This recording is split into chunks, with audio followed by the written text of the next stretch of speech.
It's a great pleasure to welcome you to this session. We are going to try and untangle a very difficult Gordian knot, which is governance. Libraries are full of books on this topic, but when you look at the real world of institutions, both public and private and non-governmental, one sees a real failure to be able to deal with governance issues, whether it's in a small organization or whether it's in the biggest, like the international organizations. And so we really do need new thinking. We really do need, I think, innovation. We need people to get out of the box and to think about how we deal with what seem to some people to be really intractable problems which have been going on for millennia. And I'm absolutely delighted today that the Skoll Forum has agreed to put this on the agenda, and then we have a remarkable panel to help us think about this. But I also hope that we will have plenty of conversation in the room, because I know all of you come with perspectives on this matter and will be able to help us. If we can leave the room in about 70 minutes' time with one small step forward on this that we can all take away with us, I think we would have achieved a heroic feat. So let's keep our ambitions low, but our sights very, very high as we do that. In order of speaking, I'm first going to ask Charmaine Gooch, who's the director and co-founder of Global Witness, to speak. Those of you that were at the awards ceremony will remember that she got an award with Global Witness last night.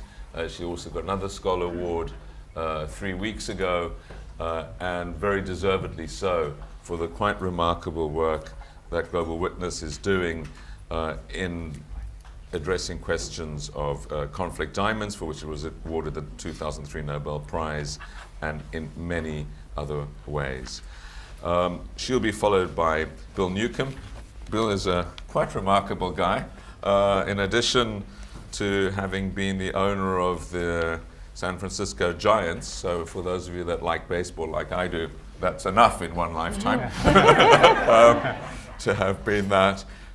He also was the past president of the American Bar Association, trustee of Dartmouth, lead lawyer for Microsoft, and you can imagine that was a pretty busy job.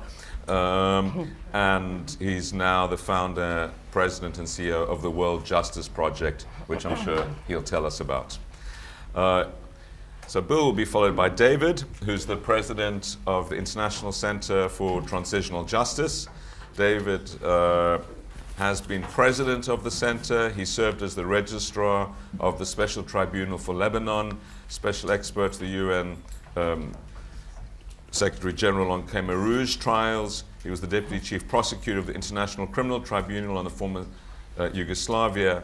He has very deeply experienced the traumas and difficulties of transitional and international justice, and I'm absolutely delighted that he's here.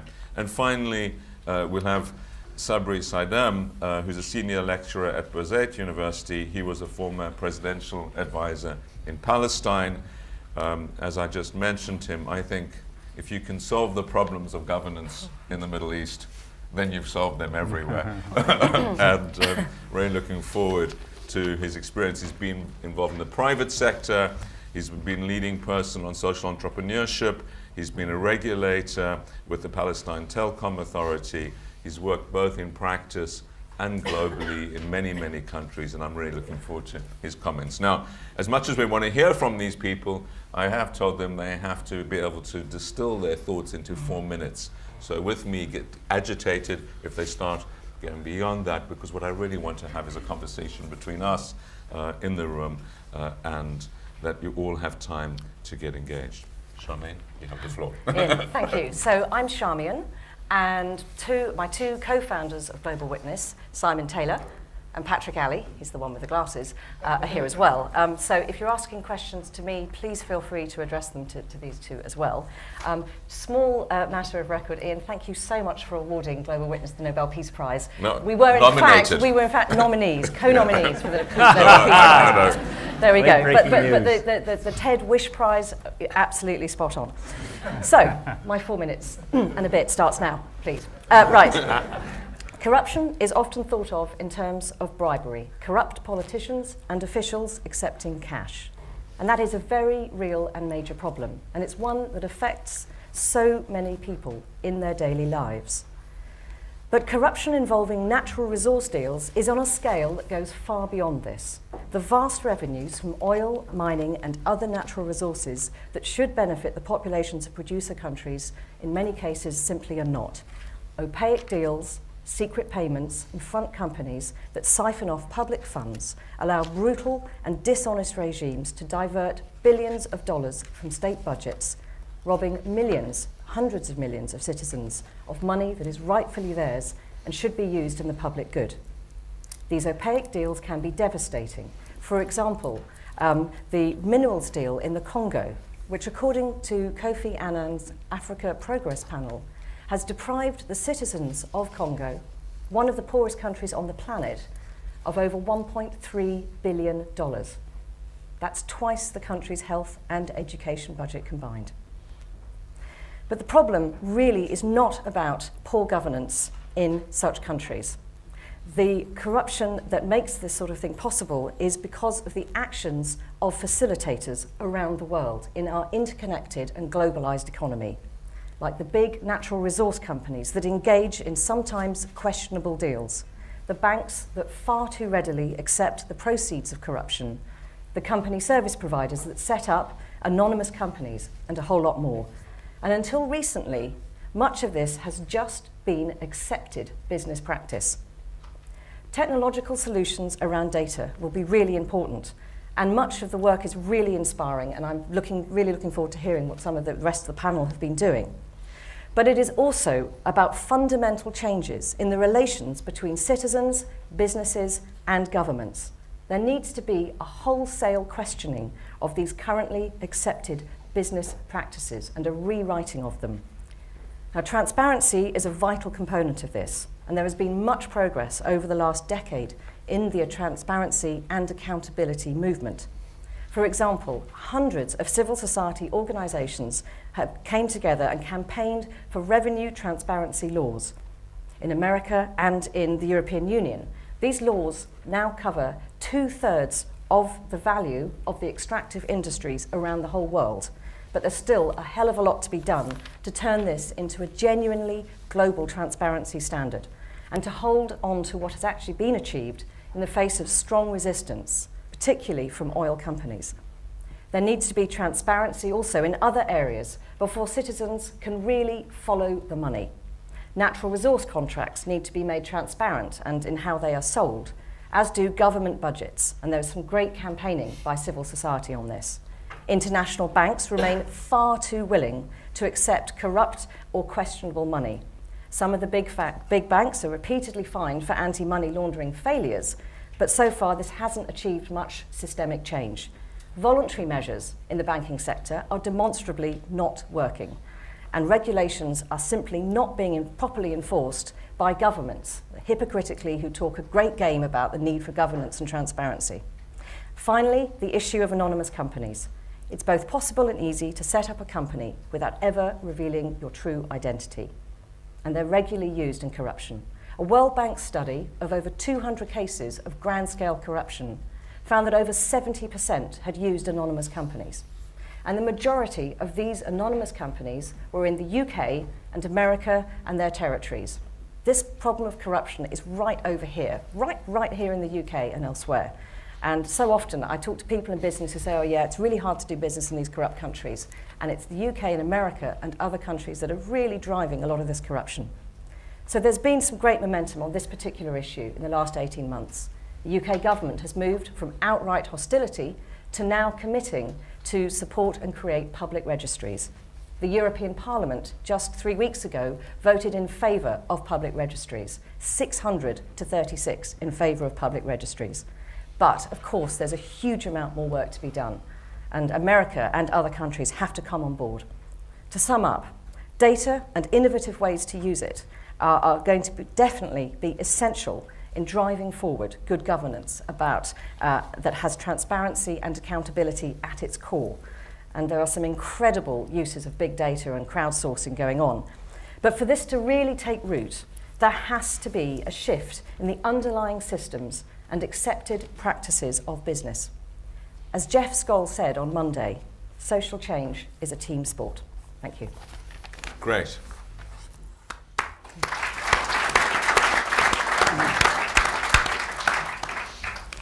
Thanks, Charmaine, for being very concise, practical, and I think very insightful. Bill. Thank you, Ian. Good morning, everybody. Thanks for being here. I'm here on behalf of the World Justice Project, and we are 7 years old, and we are a multinational, multidisciplinary enterprise pursuing the promotion of the rule of law all around the world. And we're based on a simple premise, and the premise is that the rule of law is an essential foundation for functional communities. If you want to work and live in a community of opportunity and equity, you've got to be a stakeholder in promoting and nurturing and protecting a foundation of a thing called the rule of law. We have an infinite horizon. This world is not going to be as fair and just as it ought to be for my grandchildren, but we think that there are important steps to be taken towards more adherence to the rule of law. And in order to effect that kind of a change, we think that there have to be three clear phenomena, three notions that underpin our efforts. And the first is meaning. When you say rule of law to somebody, everyone in this room has a different definition, a notion of the meaning of the rule of law. So there's got to be some shared meaning to make change. There has to be some measurement, good, hard, reliable data, so you can design ways to change and improve adherence. And it has to matter. There has to be a mattering sense of what you're doing. Otherwise, why should you be investing in the promotion of the rule of law? So for meaning, we have come up with 4 universal principles. The notion is this is a fair starting point for the measurement of adherence in countries anywhere in the world, whether it be Nordic countries or repressive governments. And you have a handout in front of you which shows you those 4 universal principles. It is accountability of public and private actors. It is a good set of laws, which means at least security of the individual, some property rights scheme, and at least 4 core human rights: speech, religion, assembly, and petition for redress of grievances. It has a sense of open government. The processes, whether formal or informal, have to be open and efficient so folks know how these rules are being made, administered, and enforced. And there has to be dispute resolution. And again, we are agnostic about the form of economics. We're agnostic about the brand of government. The question is, how do you measure up against these 4 universal principles? In terms of measurement, we have an index. This is our 4th version. We've given you a trailer, just 2 pages by way of illustration, picked Indonesia for one country, the US for another. The moral of the story is we all have a lot of work to do in order to become more adherent to the rule of law. There's no Western exportation about this. We'll only be successful if there's homegrown culture of the rule of law in the 160 countries that make up the population of this world. And finally, mattering. Does it matter? Why should you care about the rule of law? If you agree on its meaning, if you agree with us that our index all new data, we do household surveys, we do expert questionnaires, we are not aggregators, we are the creators of new data. It cannot be reverse engineered. It is there. Nothing in the index will surprise you. But the point is, it's the data, and you can rely on it. And we go back in every other year to half of these countries, so it's fresh data, and over time we'll be able to have dynamic measurement. Does it matter? We insist that it matters, and we think it's self-evident in terms of economic development. How can you do business if you're in a capricious, corrupt, even a violent marketplace? You just can't do it in a very effective or sustainable way. We think it matters in terms of socio-political development. You're more likely to have good, inclusive, honest, accountable governance if you have rule of law in your community as this foundation. And finally, it matters, we think, very directly, a very positive relationship between the rule of law as we mean it and measure it and human development. And by human development, we call out in particular public health, education, and human rights. Great. Thank you. David. Thanks very much, and it's great to be here and with such a distinguished panel, and to also follow Bill Newcomb, who I've known for many years from the ABA. Fortunately, I'm sitting a long way from Bill because Bill may have been the owner of the San Francisco Giants, but I grew up a Dodgers fan, Bill, which I think in British football terms would be something like Rangers Celtics, right? So maybe it's a good day we're far apart. And I'm particularly pleased. 30 seconds already. All right. Oh, you're tough. You've just taken 10. I'm very pleased, particularly for this panel, to be taking place as we enter the post-2015 process. As you know, the Millennium Development Goals will be expiring. They have made a tremendous difference in the fight against eradicating poverty. And so I'm really pleased that Skoll has put this panel together at this particular time. I thought what I would do is talk a little bit about the 2015 process in a moment, but I did want to say a few words about transitional justice and the rule of law and build on a couple of points that Bill has mentioned. In post-conflict societies, in societies that are going through transitions from authoritarian governments, and if we think about the world today, we have many of them. You look at the Arab Spring countries, particularly Tunisia, transitioning from an authoritarian regime. We look around the world, there are a number of post-conflict societies. How do we begin to establish the rule of law? How do we have development in these societies?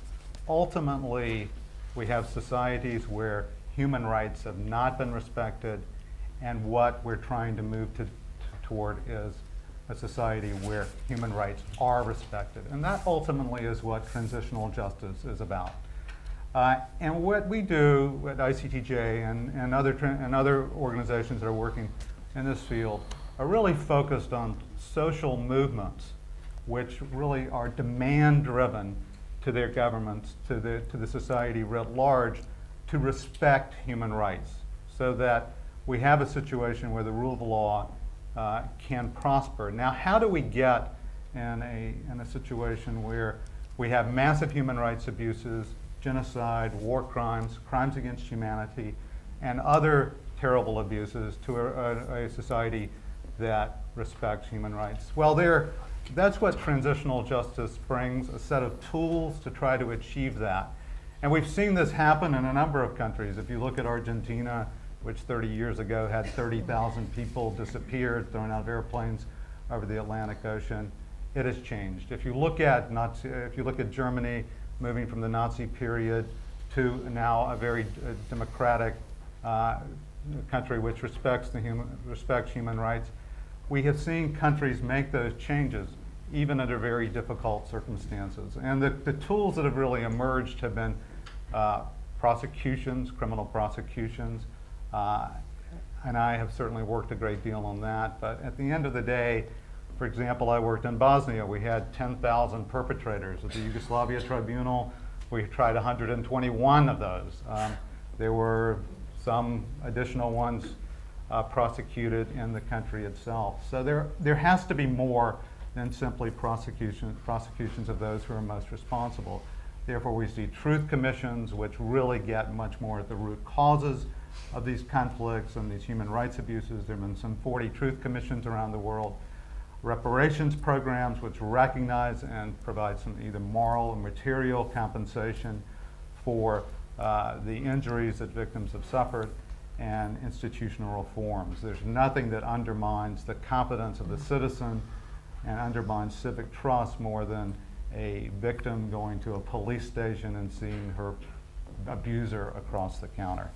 So transitional justice is very much about trying to help these societies move toward dealing with the past of abuse so that they can have a much more democratic future where human rights is respected. And don't just take my word for it.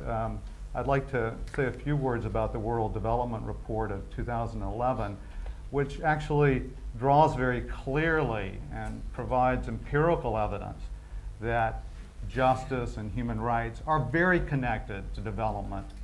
It really creates a triangle between security, human rights, transitional justice, and development. Because at the end of the day, you cannot really have a development in a society that doesn't deal with the past, that doesn't address justice and respect human rights. The Arab Spring countries are a pretty good example of where countries may be strong in development index, but where they don't respect the human rights, and therefore we see a great deal of backlash and revolution. So I would really emphasize that one of the key findings in the World Development Report talks about the signaling effect that undertaking justice measures, transitional justice measures, has in a society. By adopting a transitional justice approach, there's a signaling effect to the society at large that the rule of law is going to be respected and that human rights are going to be respected. So as we look forward to the post-2015 process, I remain optimistic, although perhaps without not a great deal of justification, that we will see a goal in the 2015 process relating to justice and human rights. Thank you very much. Thanks very much, David. Sabri. Thank you very much, Ian. At the outset of this, I asked Ian as to when would my turn be. He said, you're a politician, you can speak last. Tells you how popular politicians are.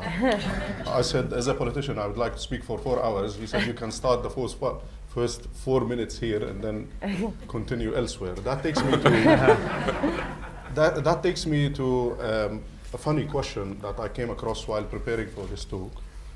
It goes as follows: what's the difference between a camel and a politician? Says a camel can work 10 days without drinking. A politician can drink for 10 days without working. And ladies and gentlemen, as a recycled politician, I feel the heat. I'm disappointed with my people. Disappointed with politicians because they make the news. Disappointed with the media because they get the excitement out of the news. Disappointed with the civil society because they don't listen to the news of social entrepreneurs. They're not a priority. You get eyebrows, you get praises, but you don't get action. And I've changed the course of teaching my students. I moved in my innovation management, I moved from focusing on entrepreneurship in a course that's supposed to be focusing on innovation and entrepreneurship to focusing on leaders. How to create leaders who can be responsive to the ideas of the young, be responsive in terms of promising, delivering on their promises, and consolidating the concept of sharing wealth and giving back to society. And that takes me to Sally's note, in which she said for collective impact, you need collective leadership. So yes, people turn to politicians for decision making, but they have to turn to the entire society. They have to consider the parents, they have to consider the teachers, they have to consider the private sector, they have to consider civil society, and they have to consider, most importantly, media. And as a politician, again, I see that there has to be a slogan. We have to shift the school of thought that says politicians have to take decisions, and if they don't take decisions, then we have to live with them, and that social entrepreneurship will never prosper. We have to tell politicians that you either remove obstacles or be removed entirely, because the world can't wait. The train has departed, everybody's joining the internet. People talk about democracy, yet to be seen in Palestine. People are knocking down walls, but yet occupation built walls in my country. We have to tell the world that we have to come out of the shell. We have to get social entrepreneurs to work. We have to get them to deliver. I sit on the Anti-Corruption Commission in my country. And one lesson that, one I would say golden lesson that I learned throughout is the following. Corruption is associated in the third world with mishandling of funds, with stealing public money, with money laundering. In my opinion, corruption is to do with bad management, with resistance to change, with lack of acceptance of knowledge, and with wrong decisions being taken at the wrong moments. I think I would share with you a final story, and that's the end of my 4 hours intervention. It's the story of a guy whom I interviewed in a weekly radio show that I run to bring young Palestinian scientists to the community and tell them that there is a light at the end of the tunnel. It's not always politics and politicians dominating your life. There is excellence. And off air, he says to me, I want to share with you a personal concern. I thought he was going to ask me for money or ask me to send him to the UK. He said off air, and he is one of 11 kids we sent to NASA this year. He said the following, which is very moving. Every time I tell an audience the story, I feel touched myself. The story goes as follows. He said, I went to NASA. I asked the Americans as to how much NASA cost the American people. They told me it's $17 billion. He said, in the Arab world, we burn what's equivalent to $500 billion of cigarettes. If we had the right leaders, could we have not built so many NASAs in the Arab world? And that's a rightful question. It lives in me, and that's my dream. That's my vision in life, is to get politicians like me, boring gits, to move and get things done. Thank you so much.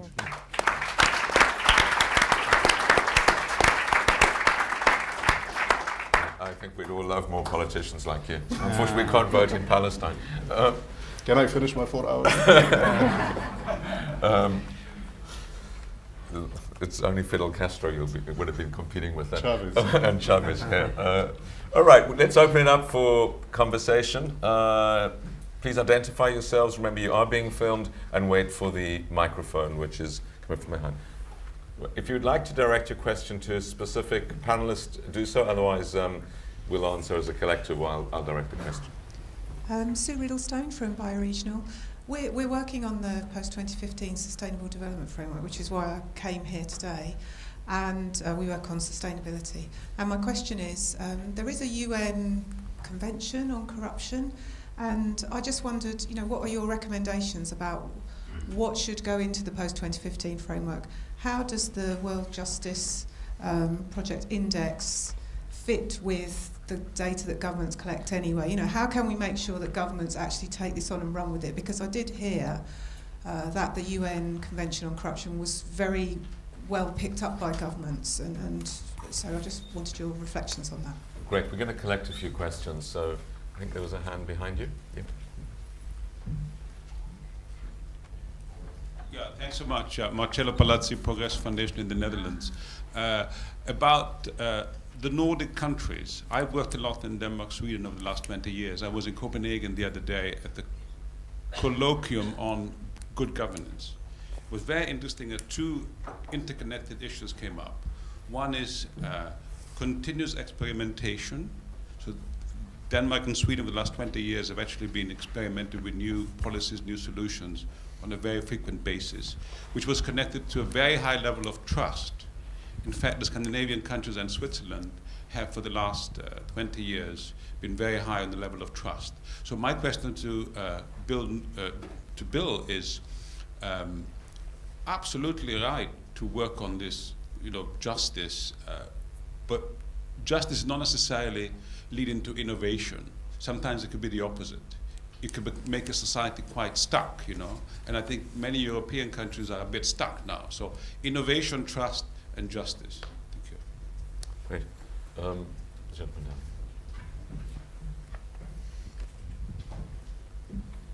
down. Thank you. My name is Spencer Beebe. I'm with EcoTrust in Portland, Oregon. I was interested in learning from any of the panelists, or actually anybody in the audience, how we should be thinking about not only the basic human rights and governance and the rule of law, but the rights of nature. Because as long as individuals or corporations have the right to own and degrade the very life support systems upon which all of us and the rest of life depend, it seems like we're eroding the fundamental base for human rights and everything else. I'm curious about how to think about that. Good question. Okay, we'll take two more, and then we'll come to the panel. We will get to everyone. So the woman right in the back there.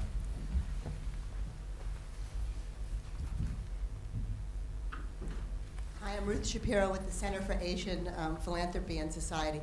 I just wondered, it's no doubt that social media has really moved all of your initiatives forward and is making huge impacts in this space. But social media, by definition, is ephemeral, and I think the whole world is suffering from collective ADD. Judging by my Twitter feed here, I think we all are. So I just wonder if you can talk about kind of the pros and cons of social media and how you keep something on the radar screen when you're working on something that's kind of a slow and steady slog in a world that changes its attention or moves its attention to something else in a heartbeat. Great. And finally, woman over here with the white top. Whitish. Whitish what? Thank you. My name is Katie Cronin, and I work in communications around social change. And one of the projects that I'm involved in is seeking to have the role of media and information, access to information, really integrated and recognized in the post-2015 agenda as an enabler and a driver of development. And it follows on to some extent from your question, which is, I would really like to hear from the panel on their observations about the effectiveness, the health of media ecosystems in enabling you to achieve the goals that you set for yourselves, whether it's in rule of law, or making data more accessible, or in transitional justice, or as you mentioned, of course, in your work in Palestine. Thank you. Great. Well, those are fabulous questions, all very chunky, with lots of possible conversations. So I'm afraid we won't be able to do them all full justice, but let's make quick responses to them. Who'd like to? Anyone in particular want to begin? Phil? Very well. On post-2015 goals, and David's more of an expert on this than I am, but part of the answer to your question is the World Justice Project is working closely with UN officials. The challenge is, I hope David would agree, is that there are a number of countries who don't want to have rule of law and the human rights protection that would follow from it in those goals. And what they have been saying for several cycles is, what's the shared meaning? And by the way, you can't measure it, so how dare you have it as a goal?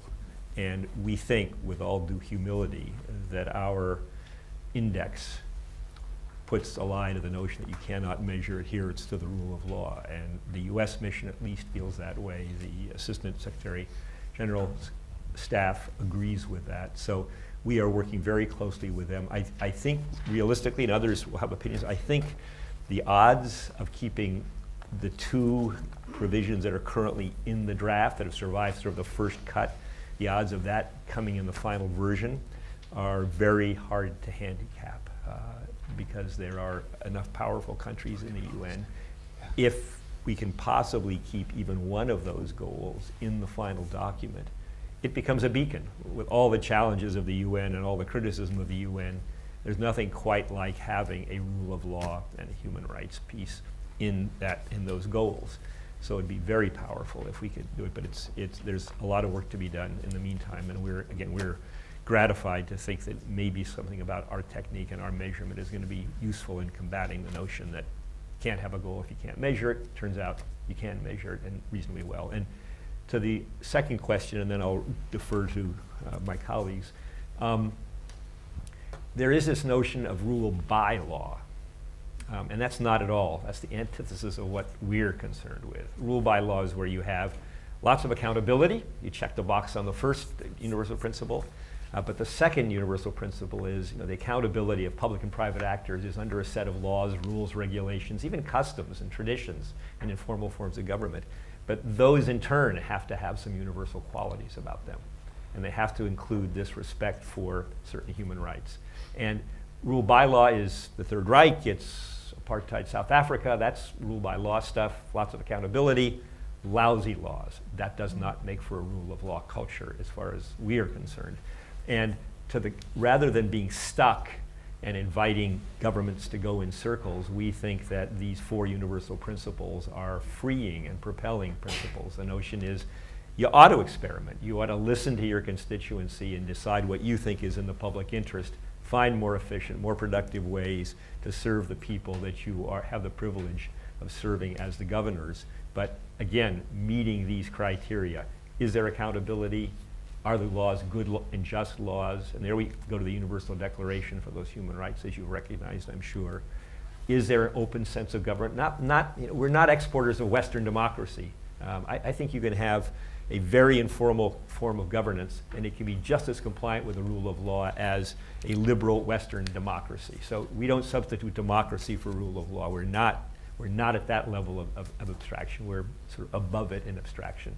And if you have open government so people know what's going on, they can participate in that. And then finally, a dispute resolution. And the test there is when she has a controversy, whether she goes to the elder or goes to a courtroom full of robes and wigs, and she loses the case on the merits, can she get on with her life and get on with her work and say to herself, it's been resolved? And that requires independent, competent, ethical advocates and umpires, in however formal or informal a system you might have. So we think that the rule of law, as we see it, should not permit governments to get stuck or complacent. And by the way, if you look at just the two examples, the U.S. has lots of work to do. We're talking about corruption. Sorry, enough. Too much. Great, thanks very much. I'm just concerned that we're not going to have enough time to get others in if we take too long on the panel. David. Yeah, I would agree with Bill's analysis, unfortunately. But I think I would add a couple of comments, just in terms of the importance of the post-2015 process and the goals. They're very important for the reasons Bill's noted, but they're also very important for funding purposes because, as we've seen with the MDGs, a great deal of funding became attached to those goals, and a great deal of energy went to addressing those goals. So having a justice goal and human rights goal, I think, is really important for our work and to focus the energy and the funding in this area. I do think it's part of the issue relates to what Bill has to say, but I do think also that we have to recognize that over the last decade, there's a good bit of backlash on the justice human rights front, whereas the 90s we saw a great push on human rights and on accountability. If you look at the current situation with the ICC and the backlash of African countries, for example, over the Kenya indictments, and on a number of other fronts, the sort of human rights, rule of law, international justice front is under a lot of strain and difficulty, and I think that's leading into part of the issues that we're facing. I think Bill's right. The two areas. The high-level panels report had some good language, and there's some possible results attaching to that. I do think that's under a lot of strain, though, and I think it's going to be quite a hard fight to get it contained. But it's really a very important fight, and I don't think that it's getting the kind of attention that it needs. So I think that's one of the good things about this opportunity to talk about it. There are a number of countries that are committed to this, but they're not large enough, and we need a lot more energy behind this to ensure that this happens. And I think it's really critically important that human rights is not left on the sidelines of the process. Great. I'm going to ask Shamir to respond to the nature question, and I think Sabri to respond to the media, social, and system media question. I'd love to do this at length, so love to talk more about that afterwards, but I'm really looking forward to hearing other questions too. I think it's a really, really good question. Simon, Patrick and I set Global Witness up over 20 years ago because we kept seeing great environmental groups, great human rights groups, and they were on these parallel tracks. And what we kept seeing was how environmental destruction was funding abuses of human rights. And for us, you just can't separate them. And I think that to date, there's far too much separation. I mean, you see it in funding applications. You're a human rights group, you're an environment group. And the idea that social justice, human rights, environment are all interlinked is still, unfortunately, has a way to go. In terms of the rights of nature, I couldn't agree more. I mean, the current accepted business practices are that, company contracts have right of way. And I think of the amazing campaign on Vedanta the big mining company in India that was basically going to mine an entire sacred mountain. It was all about contracts, it was all about business. And I think there's a real challenge, and probably in 50 years' time, a lot of what's been going on in the last few decades is going to be seen as an intergenerational crime. I'll just finish with the craziness of industrial scale logging in intact tropical forests, which is actually underwritten as a business model by taxpayers' money, subsidizing the big companies that are going in and cutting out intact tropical forests, and actually destroying biodiversity, destroying the lungs of the planet, and destroying the livelihoods of the hundreds of millions of people who have economies, informal economies, in those forests. Thank you. Well, definitely the way forward is media. Social media is very important. There's a famous joke that if you're sitting with 5 people and you're the only one with your head up, that does not mean you're the proud woman or man in town. You're the only one who doesn't have a Facebook or a Twitter account, because they're all looking at the machines. And to tell you the truth, my fellow politicians, they fear social media. If you want things done, go to Facebook. If you want things done, go to Twitter. And indeed, it's a very effective tool. Even big corporates are switching to social media. The usual newspaper ads are very important, but not as effective. And I see a way forward in pushing everything that we have been talking about for the last 2 days on media. Certainly a lot of tweets that I saw, a lot of Facebook posting. And I think you need to tell the word. It's for people who are confined in communities, those you work with who are unable to travel, those who don't have the money to make it to meetings like this, find that they first can break the geographical barriers, they can bypass governmental control over media, and they can speak with liberty. So this is how liberty has been encouraged, especially in the Middle East. This is how the Arab Spring has come into being, and this is how nations are learning the way forward in terms of focusing on media. However, I'm very concerned, and I will share the concern with you. Yes, media is very important, but technology is moving at the rate of 72 hours. Every 72 hours, there is a change. If you go and buy a mobile phone from the factory today, in 72 hours, the technology is old. It's already been changed, or it's already been developed, to be exact. And with that change comes the social implications.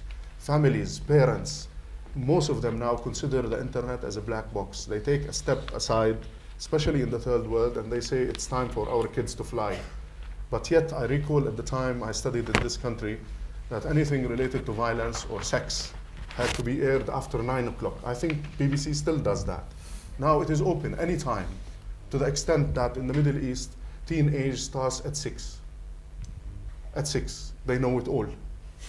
I remember when I came to school to this country, a lot of things I didn't know. I was innocent at the time. Continue to be.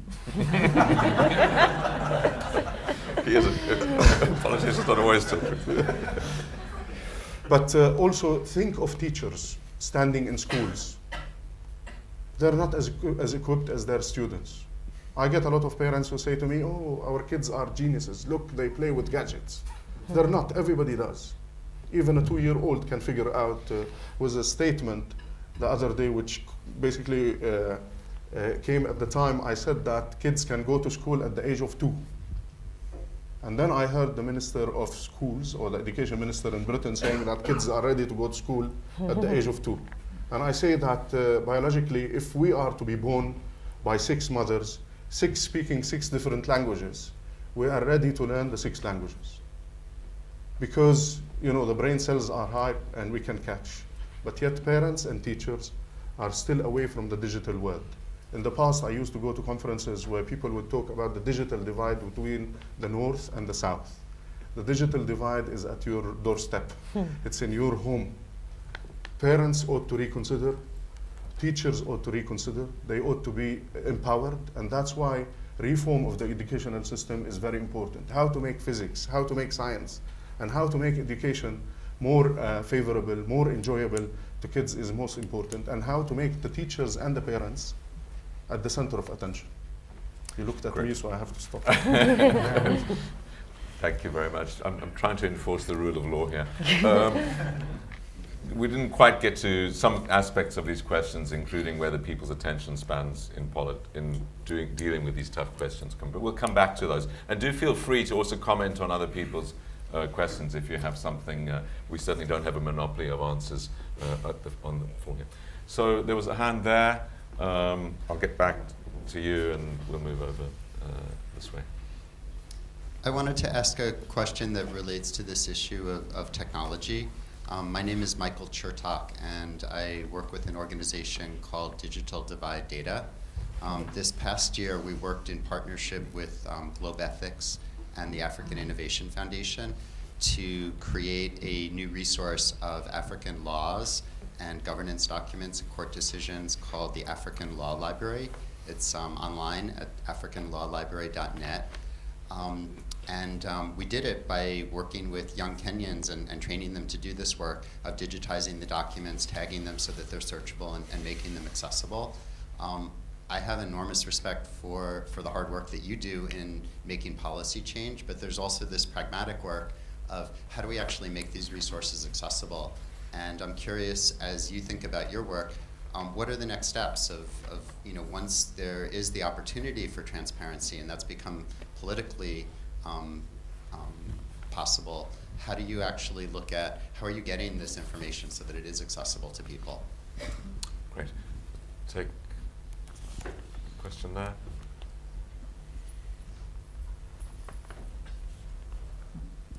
It's a simple question to state. The League of Nations failed, and after a searing period of collective history was replaced by the United Nations.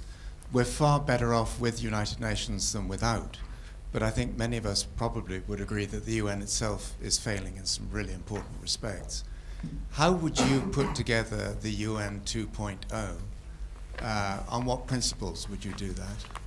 And can you see that happening?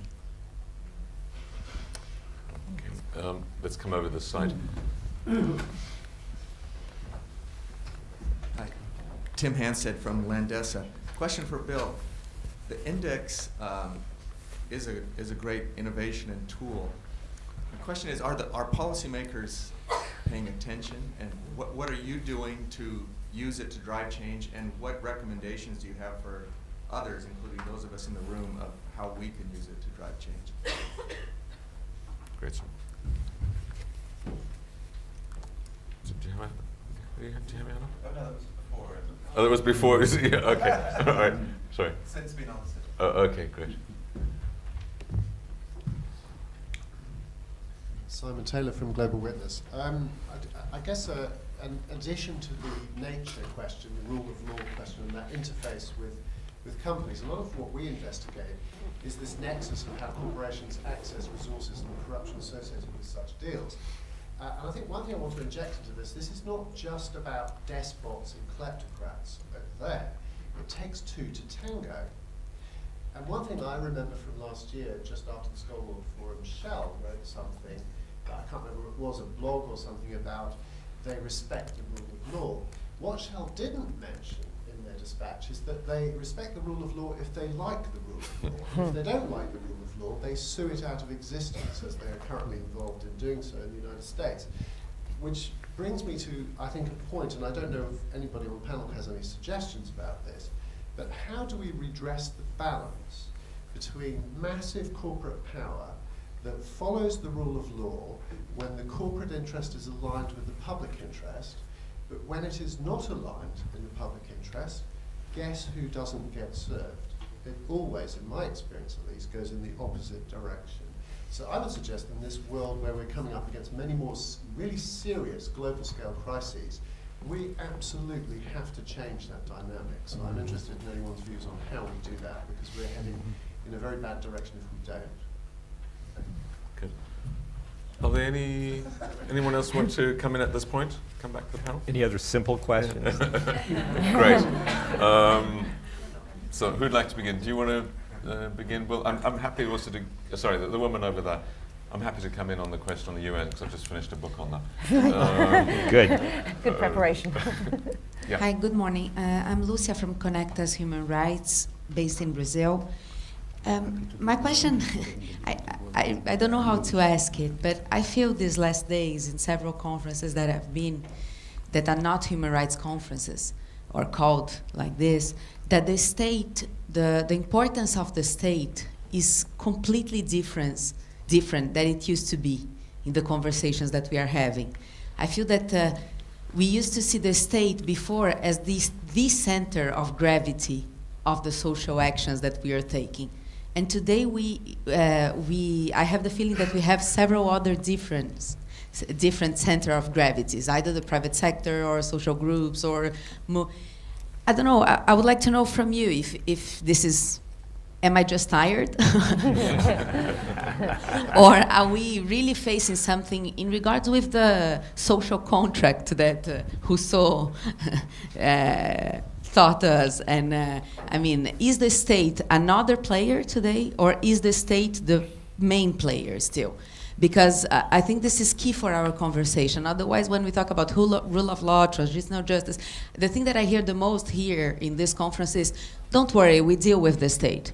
But what is to deal with the state? Isn't the state the one that was responsible to do the things that we are, I don't know, it's quite an old-fashioned question, but I would love to have your thoughts on that. Thank you. Pretty central question, I think. Yeah. Good. Anyone keen to start? Bill? First. Wonderful questions, and we should stay through the weekend so we can talk about them. And I'll try not to do disservice to the questions, the quality of the questions, with too brief response. In terms of the African Law Library, bravo. It's so many countries say we're a rule of law country. Just look at our Constitution, look at our statutes. That's not what matters. I mean, it's useful to have it there. Britain doesn't have a written Constitution. What really matters is what's happening in the street. And we try to measure what's happening in the street with our index. But as you recognize, I hope with the handout, one of the qualities of the laws that we think are the good laws and under which both private and public entities and their actors should be held accountable is that those laws be clear and publicized, pushed. Tim's predecessor we had a public, and he said, no, it's not good enough.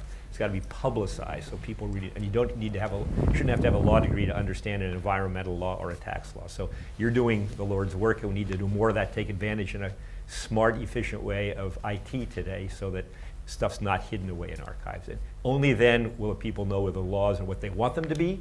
Only then will they know that they have rights under the laws. There's a lovely example in Sierra Leone. They have laws protecting women's rights, divorce, property, domestic violence, and the like. But guess what? It was only in one language, spoken to a large extent in the capital and nowhere in the countryside.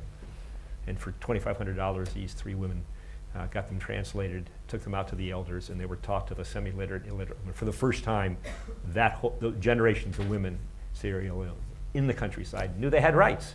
That's just the starting point. Then you have to enforce those rights and defend yourself with those rights. But so accessible, clear, pushed out into the public laws are very, very important.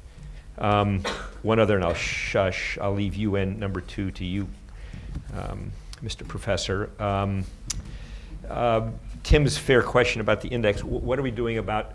It's a diagnostic tool, is what it is, and it has lots of uses to lots of audiences. What are we doing about getting it into the minds and maybe the hearts of people of influence, whether the public or the private sector?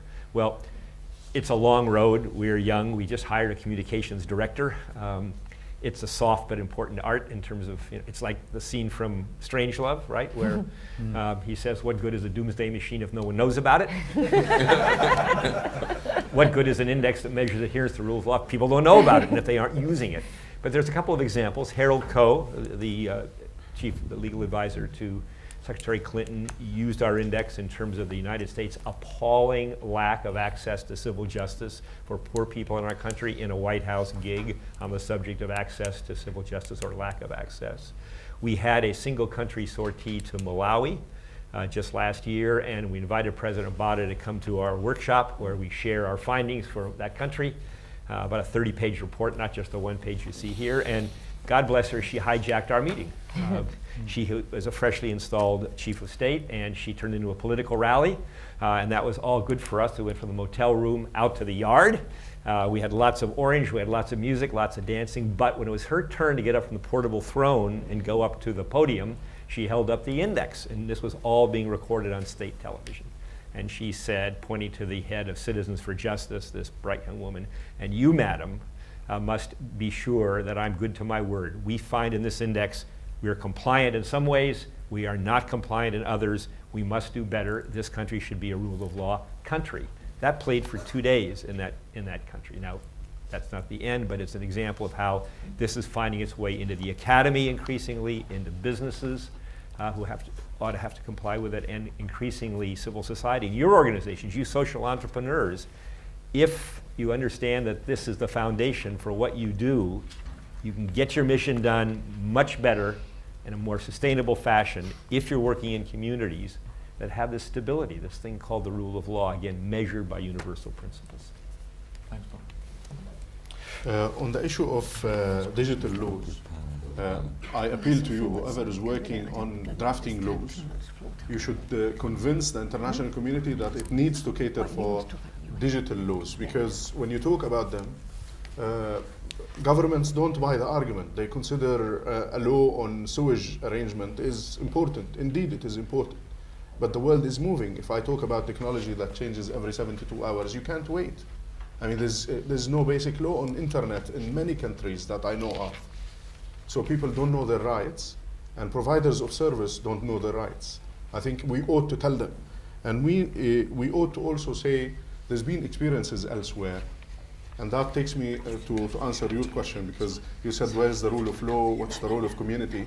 I think over the last 2 days, what we have been seeing is a celebration of humanity and celebration of human rights, because we are now partners in shaping the future. We have become a bigger global village thanks to the internet. We share our thoughts and our ideas. And on that notion, I would like you to say, if you're working in Africa drafting laws, please come to my part of the world and help me draft the laws. Because everybody, when you talk about education, everybody believes in education. So if you talk about e-commerce, everybody would like to entertain e-commerce. If you talk about e-government, yes, everybody would like to work on e-government. Maybe not politicians, but the community at large would like to benefit. So it's a shame that people are moving in such a manner that there is more access to mobile phones. There's more mobile phones on Earth than clean glasses of fresh water to be drunk by humans. It's ironic. People are mad about technology, but yet there are no laws. So if you have the expertise, I'm more than happy to listen to you and work with you to spread the word by getting more and more partners to engage. On the issue of corporates, I take it. It's an issue that's always been the case. If corporates like the laws, they go with them. If they dislike them, they fight the system. That's why you need to always liberalize the market and get more and more players into the market so that the people get more options, cheaper service, and more competitive quality of service. And that's why if you're the Minister of Telecom, I happened to be once the Minister of Telecom, opening up the market nearly cost me my life. Because you're talking about big money. But you have to do it. You have to fight for it. I remember the debate we had in this country when BT was to have competitors. It wasn't easy. The whole nation was engaged. And corporate was paying money to politicians. I'm not accusing BT. Please, we're being filmed. I like BT. But I say cooperates. Yes, we do. It's just the bad ones we don't. So it's most important, yes. Corporates have to be part of the game. They have to give back to society. They have a lot of cash. They're not giving back without publicity. Sometimes they have to get back for the money or for what they're paying by publicity. Their name has to be there. Their boss has to be at the podium. Their logo has to be really in every board that you see. Okay, fair enough. But they can give more. Honestly, they can give more. If I say there isn't enough water to be drunk by innocent people around the world as much as there is gadgets, there's one piece of information I want to give you, is that there is more mobile phones, more digital receivers in our homes than even loaves of bread available for people in the world. That is social injustice. And we're talking about it now, and we're collectively working to change it, I hope. Great. I'm sure we are. Could I respond to Sabri? I agree with a lot of what you say. However, I really think that the opening up to competition is not always the panacea. And the giving back, this thing about companies should be giving back, I am so sick of Victorian philanthropic approach of companies. If they just played it fair and square, if instead of fighting against laws that would make revenue transparency and the declaration of the payments that they pay in the countries that they make it, they wouldn't have to be giving charitable donations. One major oil company in Angola, I remember proudly in its annual report on the back page, it had, you know, our employees in a particular state in America, well, we've donated a whole load of second-hand clothes to poor Angolans. Now, what they could have been doing is getting behind laws that would make revenue payments transparent, which would mean that the leaders in that country couldn't loot that state out. And I really, really believe that companies shouldn't be about giving stuff. They should be about playing really fair and square. And it would be just great for the current failure of leadership amongst the big the big resource companies, like the oil companies in particular, get behind this whole new historic move towards transparency on oil revenue and gas revenue instead of trying to fight it and fight it. And I just think that the failure of leadership on this issue from within the extractive sector is shocking, and I really believe it's not about giving back, it's about doing the right thing. Sorry for the rant. Sorry. David. Yeah, it's interesting. There's a kind of theme that runs through a number of these questions or comments. I think that maybe is worth putting on the floor. I mean, we've talked a lot about social media and the changes that it's wrought. We have talked a good bit. We had the question about the League of Nations and the ineffectiveness of the UN. We have had questions about, or as you've eloquently addressed, the role of corporations and others. And really the question from the delegate of Brazil, perhaps, which I think goes to the heart of it. Now, what is the role of the modern state, given all of this context? And in some sense, there's a book by Moises Naim that's called The End of Power. And power is changing pretty dramatically in this context. The UN's power is nothing like it was when it was. I would defer to the chair on this, but it's changed pretty dramatically. The state's power in a lot of instances has changed a great deal. The relevance of social movements are much greater than they were, at least in many contexts. And the role of social media, which is so critical to all of our work. At the end of the day, one of the great challenges we have in transitional justice measures or mechanisms is how to communicate what these measures do. When I was at the Yugoslavia Tribunal, no one in Yugoslavia really understood what we did in The Hague. And this is a problem for courts, this is a problem for truth commissions, this is a problem across the board. So social media, in a way, is playing an enormous role in communications about human rights and human rights violations and the role of corporations and so forth. But the state is in a very different position than it was historically. And the United Nations system was created in a different era when the state played a very different role. So there's not an easy answer, there's not an answer to this question, but I think one of the important roles that forums like this can play is to understand that power is shifting pretty dramatically and or eroding, and that civil society, social movements now actually play a much greater role in ensuring that the rule of law, that human rights are enforced. And so it's a heavier responsibility in a sense on us at the same time as we deal with this a new reality that's emerging. So I think that's worth keeping in mind as we think about our work, because at the end of the day, the state's not what it was once 30 years ago. Great. Let me just maybe pick up on the question on the UN and the global system. And I did a book last year called Divided Nations, Why Global Governance is Failing and What to Do About it. And I think the big challenge we face at a time when we are all more integrated and globalized, and there are many more of us consuming a lot more, and the need for collective decision making for a whole series of reasons, whether it's the oceans or atmosphere or antibiotic resistance or justice issues or exploitation of natural resources and of people is much greater. The terrible thing about our era is actually we're much less joined up than we've ever been in global governance. There's some good reasons for this. One of them is the transition of power. The US can't run the world anymore, together with Europe and Japan. That's a good thing. They don't have the political appetite, they don't have the financial wherewithal, but more importantly, they don't have a global hegemony anymore because new powers have grown. The downside is there's a power vacuum, that the new powers, the BRICS, Brazil, Russia, India, China, South Africa, are not yet ready to lead. And all they've really achieved at their recent summits is the creation of small banks and things like that. So we're in a power handover, or maybe a transition period to some sort of new structure at a time when we critically need global management. I was on the UN Reform Task Force.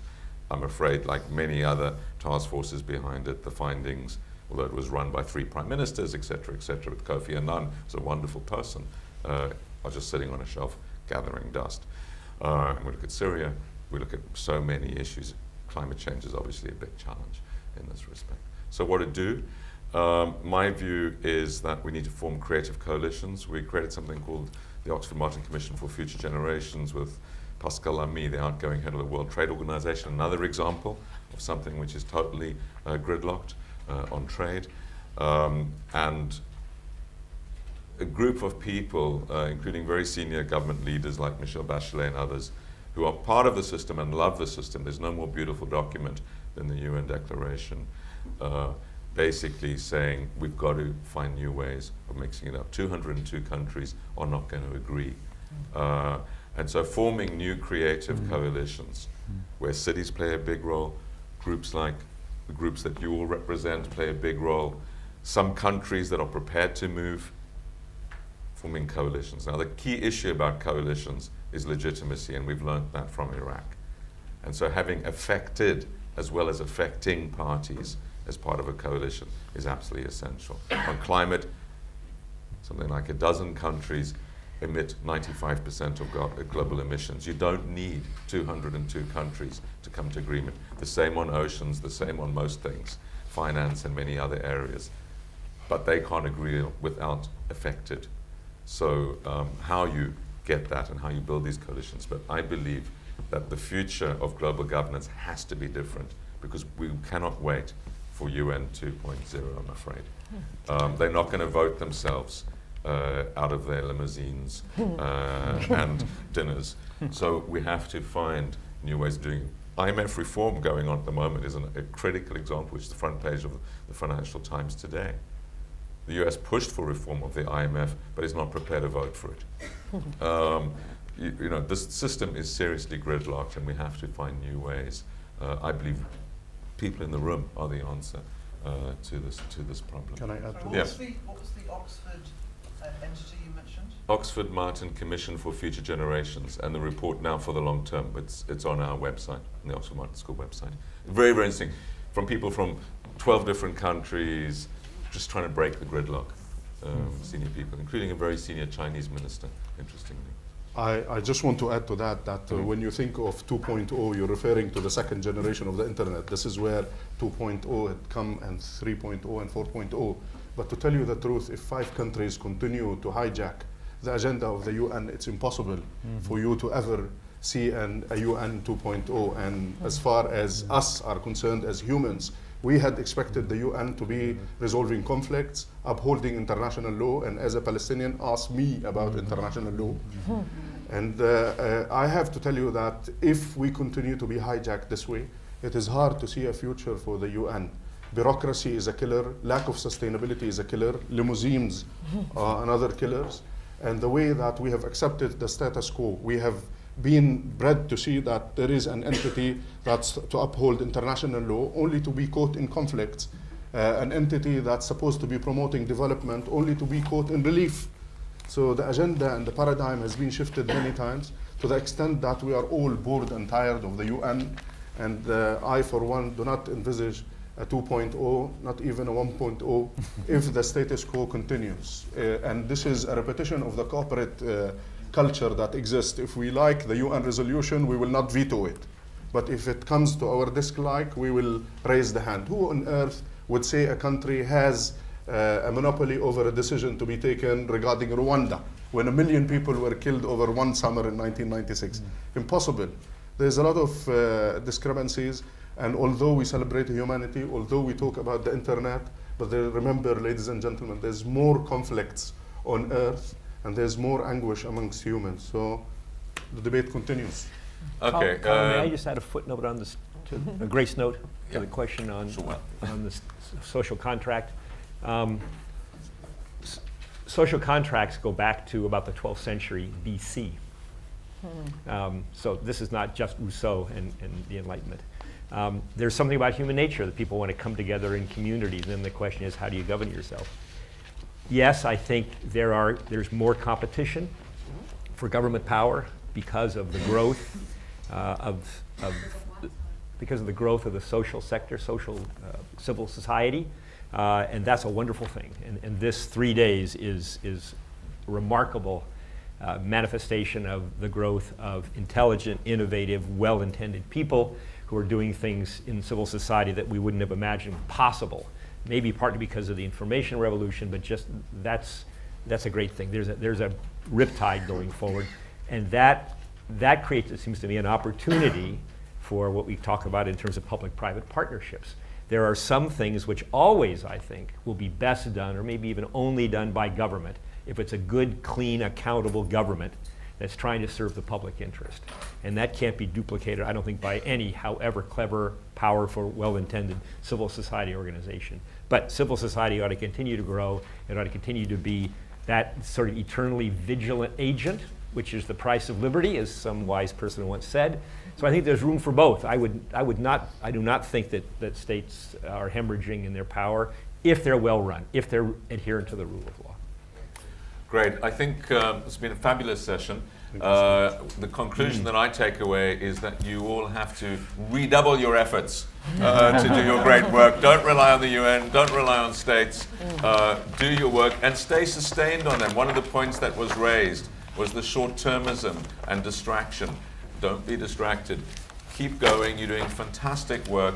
And I do want to thank this panel, which I think has really nourished our thinking on the issue. So to David, Sonia, Lovely, and Bill.